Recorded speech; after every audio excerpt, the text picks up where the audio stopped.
Hello, Brother Well. Si Pastor Harold, gusto ko mangutan na kung unsay imong experience karong adlaw sa atong Disgen Leadership Seminar 2024.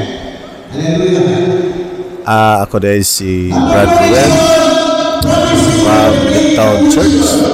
Usa ako ka-leader sa Midtown Church. Ang akong experience karon nga seminar is nahibalo ko kung sa purpose sa akong kinabuhi.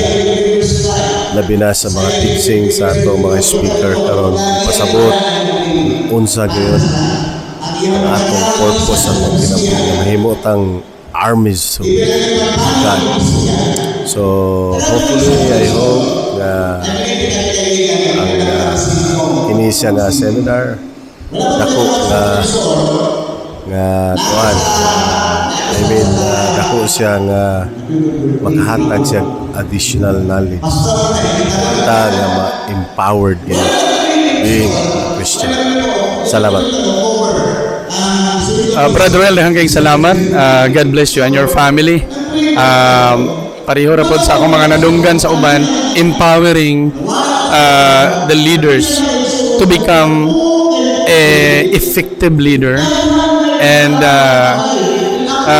to be a soldier of God. Thank you, Brother Roel. God bless you.